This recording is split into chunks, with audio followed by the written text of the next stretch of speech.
अभी भी वक्त है, वक्त को यूं बेकार न कर, खींच ले तीर कमान और लक्ष्य पर वार कर। तो स्वागत है आप सभी का हमारे प्यारे से YouTube channel study with ALK classes में। तो कैसे आप लोग, मैं पूरी उम्मीद और आशा करता हूं कि आप बेहतर होंगे और तन मन धन के साथ पढ़ाई करते होंगे। और आज हम पढ़ाई के सिलसिले में लेके आए हैं भूगोल, क्लास 10 का भूगोल। और क्लास 10 के भूगोल के फर्स्ट चैप्टर जो है वो भारत संसाधन और उनके उपयोग। इस वीडियो में हम देखेंगे प्राकृतिक संसाधन के बारे में, और आने वाले वीडियो में हम देखेंगे खनिज और जल संसाधन। आज प्राकृतिक संसाधन से जो भी बिहार बोर्ड में क्वेश्चन पूछे जाते हैं हम उनको देखेंगे, और बस आप सबों को अंत तक बने रहना है। तो दोस्तों, क्या आपने कभी सोचा है, आप जिस चीज़ को रोजाना देखते हैं जैसे नदी, तालाब, पेड़ पौधे, सूर्य, यहाँ तक तुम्हारा अपना दिमाग, ये सभी हमारे लिए बहुत ही उपयोगी होती है। ये जादू नहीं है मेरे प्यारे दोस्तों, ये संसाधन है जो हमें अपना जीवन बेहतर बनाने के लिए आवश्यक होता है। और जो इसका सही तरीके से इस्तेमाल करेगा वही बनेगा कल का चैंपियन। तो चलिए आज के मज़ेदार सफ़र को तय करते हैं। क्या आप लोग हमारे साथ हैं? अगर हमारे साथ हैं तो भाई चैनल को सब्सक्राइब कर दें और वीडियो को दोस्तों तक शेयर कर दें।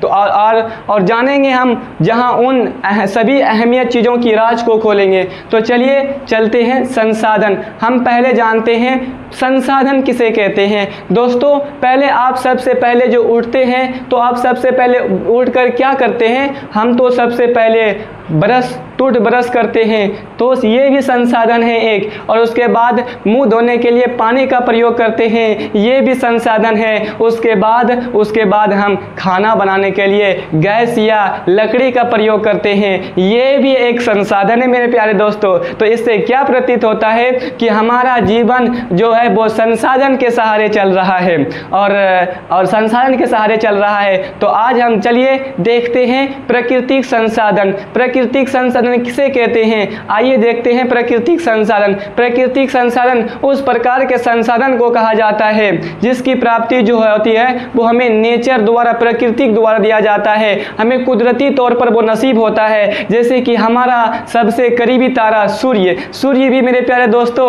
एक प्राकृतिक संसाधन होता है। इसके निर्माण में मानव का कोई योगदान नहीं होता है। इसी तरह हवा, बताइए हवा का निर्माण कोई मनुष्य, कोई मानव किया है? नहीं, हमें ये हवा जो है वो नेचर के द्वारा प्राप्त है। ये भी एक क्या है? ये भी एक प्राकृतिक संसाधन है। ये आई होप कि आप सबों को प्राकृतिक संसाधन को समझने में कोई दिक्कत नहीं हुआ होगा। तो आइए देखते हैं संसाधनों को कितने रूपों में विभाजित किया गया है। आइए पहले देखते हैं उत्पत्ति के आधार पर संसाधन के प्रकार। तो उत्पत्ति के आधार पर संसाधनों को दो रूपों में बांटा गया है, एक जैविक संसाधन और एक अजैविक संसाधन। अब बताइए जैविक संसाधन किसे कहते हैं? जैविक संसाधन उस प्रकार के संसाधन को कहा जाता है मेरे प्यारे भाइयों जिसकी प्राप्ति जो होती है वो जीव मंडल से होती है, जिसमें जान होता है। जैसे कि मनुष्य में जान होता है, इसे किसके अंतर्गत रखेंगे?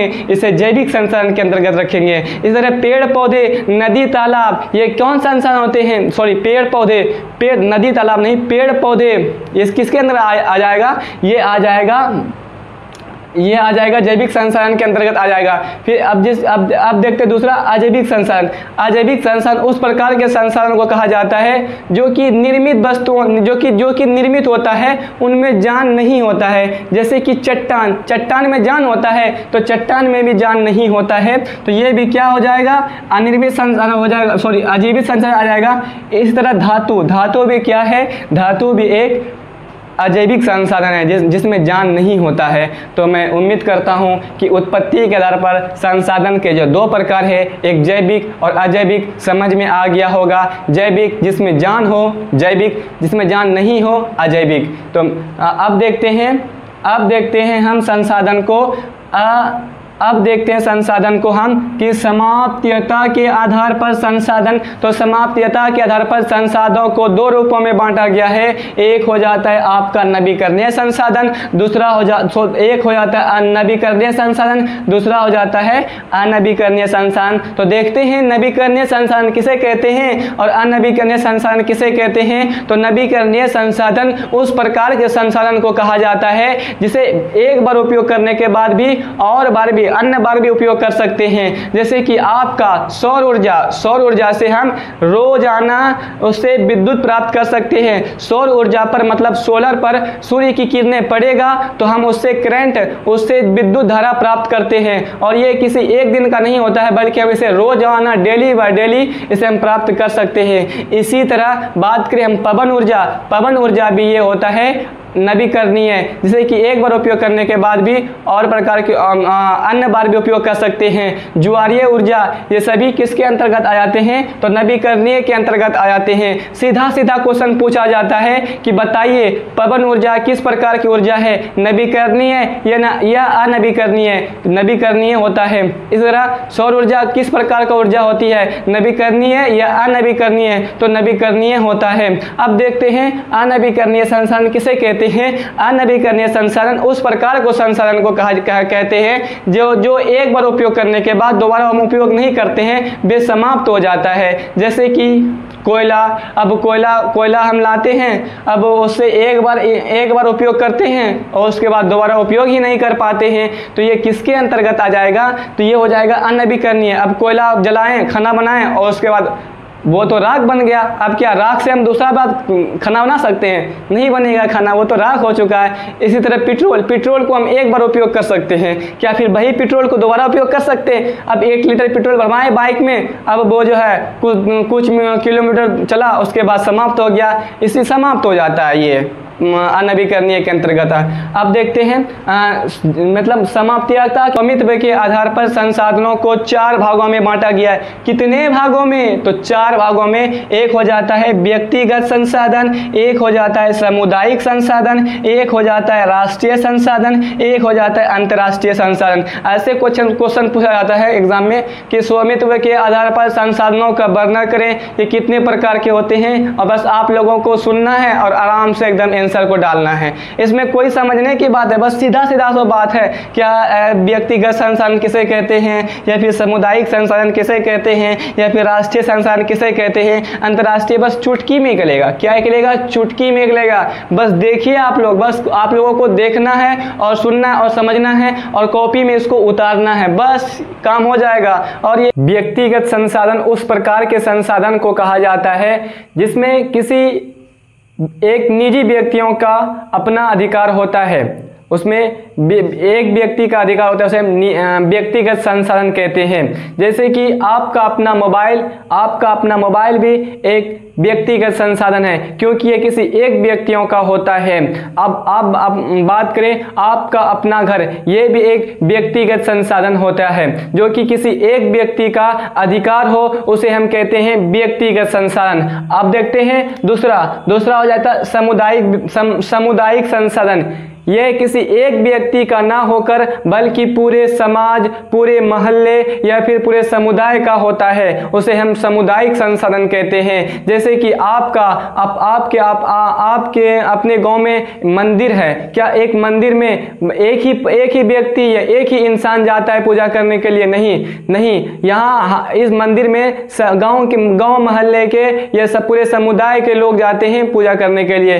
इसी तरह गांव का मस्जिद, क्या गांव के मस्जिद में एक व्यक्ति या एक ही आदमी जाता है? नहीं, पूरे गांव मोहल्ले के लोग जाते हैं वहां नमाज पढ़ने के लिए, और पूरे समाज के लोग वहां जाते हैं नमाज पढ़ने के लिए। तो इससे जो पूरे समाज, जो पूरे मोहल्ले, जो पूरे व्यक्ति मिलकर काम करते हैं, उसे क्या कहते हैं? सामुदायिक संसाधन। जैसे कि मंदिर, मस्जिद, गांव का कुआं। बताइए, गांव का कुआं, क्या एक ही व्यक्ति कुआं से पानी भरता है? नहीं, हमारे गांव में एक कुआं है जिसमें हम रोज देखते हैं कि हमारे गांव में हमारे मोहल्ले के तकरीबन सभी लोग जो है वो कुआं से पानी भरते हैं। तो वो किसके अंतर्गत आ जाएगा? वो आ जाएगा सामुदायिक संसाधन के अंतर्गत। अब देखते हैं अंतरराष्ट्रीय संसाधन। अब राष्ट्रीय संसाधन किसे कहते हैं? राष्ट्रीय संसाधन उस प्रकार के संसाधन को कहते हैं जिसमें ये ना तो एक व्यक्ति और ना ही वे पूरे समुदाय या मोहल्ले के लोगों को छोड़ करके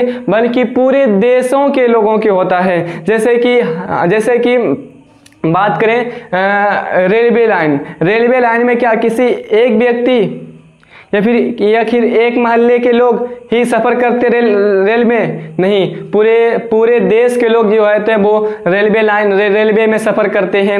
इसी तरह सड़क, क्या सड़क पे या एक आदमी या कि एक इंसान या फिर पूरे समाज या समुदाय के लोग ही चलते हैं? नहीं, पूरे देश के लोग जो होते हैं वो सड़क पर चलते हैं। तो वो आ जाएगा राष्ट्रीय संसाधन के अंतर्गत, जिसमें पूरे देश की नदियां भी आ जाएगा राष्ट्रीय संसाधन के अंतर्गत। अब देखते हैं अंतर्राष्ट्रीय संसाधन। अंतर्राष्ट्रीय संसाधन उस प्रकार के संसाधन को कहते हैं जिसमें पूरे विश्व का अधिकार हो, उसे अंतर्राष्ट्रीय संसाधन कहते हैं। अब राष्ट्रीय संसाधन जो होती है वो 12 किलोमीटर तक अपना हो जाती है। 12 किलोमीटर, जैसे कि ये देखिए भारत का यहाँ जहाँ तक भी एरिया हो, ये भारत देश हुआ, ये भारत का पड़ोसी देश श्रीलंका।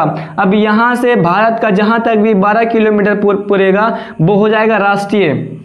जैसे कि समुद्र भी एक अंतर्राष्ट्रीय संसाधन होती है। अब 12 किलोमीटर के अंतर्गत जो भी चीज़ें पड़ी होंगी वो राष्ट्रीय संसाधन होगा। और 12 किलोमीटर से बाद की संसाधन, यहाँ के मान लेते श्रीलंका का 12 किलोमीटर यहाँ पर पड़ा और भारत का 12 किलोमीटर यहाँ तक पूरा।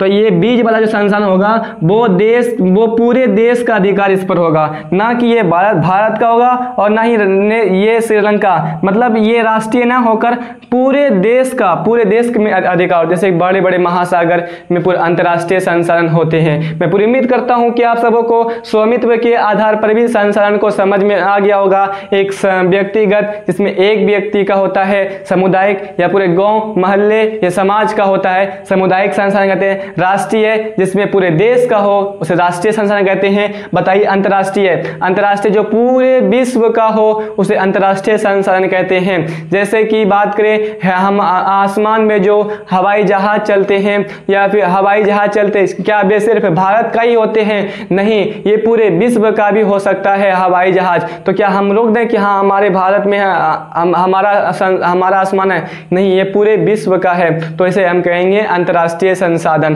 अब देखते हैं विकास के आधार पर संसाधनों के प्रकारों को।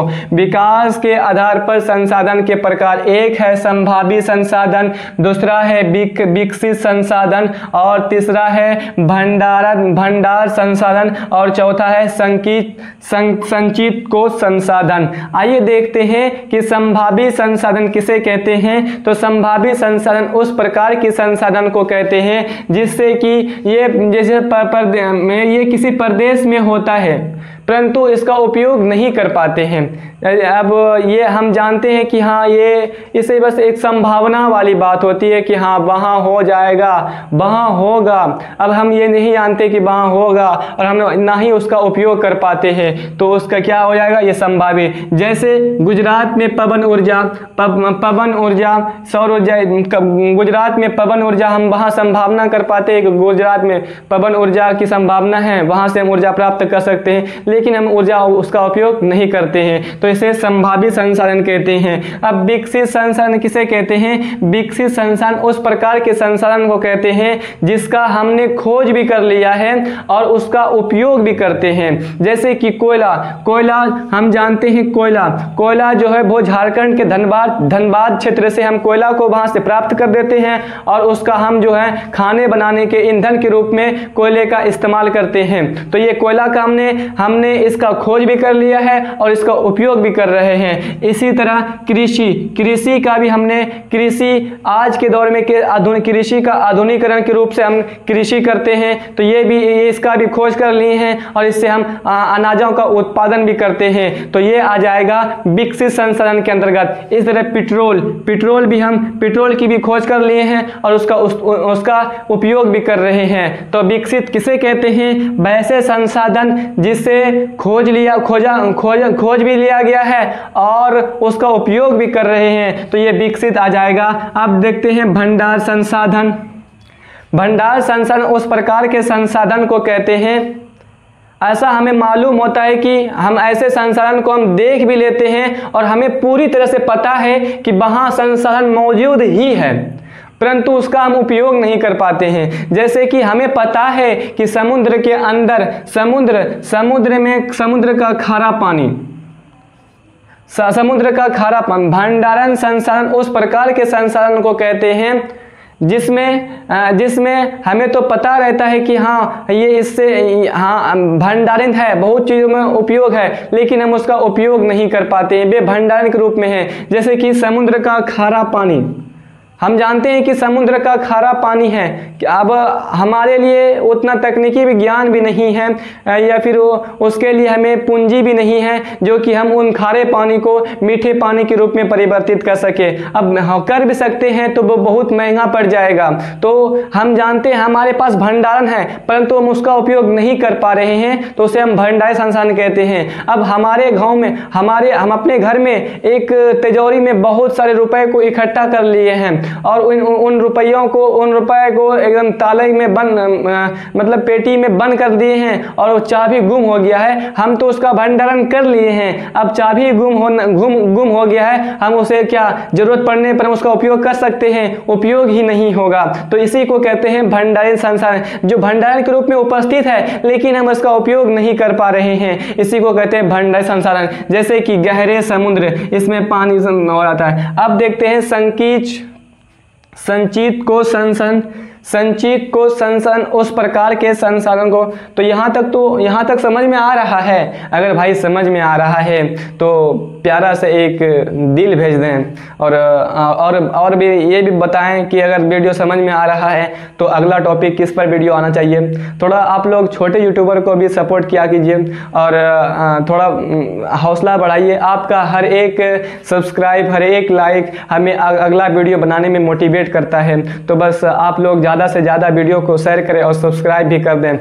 आइए अब फिर देखते हैं संचित को संसाधन। तो संचित को संसाधन उस प्रकार के संसाधन को कहा जाता है जिसका हम खोज भी कर लिए हैं और उसका उपयोग भी करते हैं और उसका उपयोग करके कुछ भविष्य की ज़रूरतों को पूरा करने के लिए उसको एक जगह पर भंडारित कर देते हैं और रख देते हैं ताकि हमें ज़रूरत पड़ने पर उसका इस्तेमाल हम कर सके। इसी तरह जैसे इसके अंदर आता है सरकारी अनाज का भंडार। सरकारी अनाजों को कुछ जगह भंडारित किया जाता है ताकि कुछ अगर बाढ़ आ जाए या फिर कोई अकाल पड़ जाए तो हम उसका इस्तेमाल कर सके। ये किसके अंदर आता है? ये संकुचित संसाधन के अंतर्गत आ जाता है। इस तरह बैंक में रखा सोना अगर आर्थिक संकट हो जाए तो बैंक में जो सोना मौजूद है और उनका उपयोग करके हम आर्थिक संकटों को दूर कर सकें। तो यहाँ से सीधे क्वेश्चन पूछा जाता है कि बताइए विकास के आधार पर संसाधनों को कितने भागों में वर्गीकृत किया गया है?